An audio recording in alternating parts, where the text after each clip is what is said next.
La mise en œuvre de produits de décoration exige des travaux soignés. L'impression, adaptée au support, doit être sèche avant le début de la mise en œuvre du système. Mélangez le produit dans le bidon à l'aide d'une langue de chat pour qu'il soit bien homogène. Utilisez pour la première couche un rouleau microfibre 10-14 mm que vous n'oublierez pas d'ébarber avant utilisation. Pour la seconde couche, une époussette souple en fibre de soie sera nécessaire.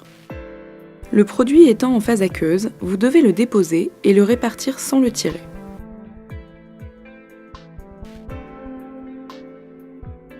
Terminez l'application en lissant le produit de bas en haut. Laissez sécher la première couche pendant environ 24 heures. Ensuite, appliquez la deuxième couche de J-Pour à l'aide d'une époussette souple.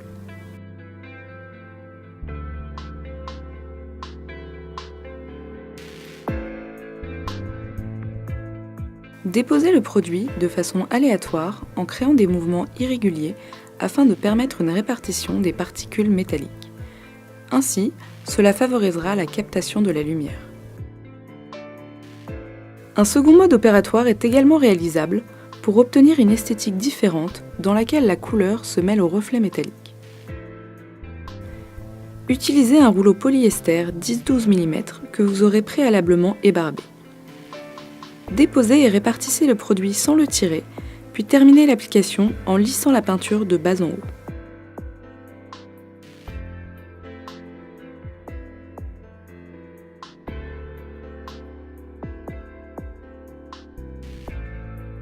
Laissez sécher la première couche pendant environ 24 heures.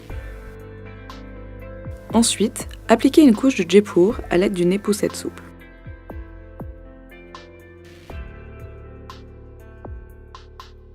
Déposez le produit de façon aléatoire en créant des mouvements irréguliers afin de permettre une répartition des particules métalliques. Ainsi, cela favorisera la captation de la lumière.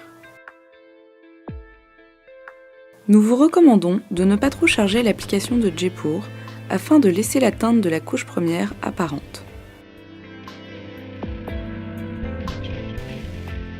J-Pour peut également s'appliquer sur les toiles à peindre. Laissez sécher 24 heures environ pour découvrir l'aspect final. J-Pour se décline dans une offre de 21 teintes, toutes réalisables en machine à teinter.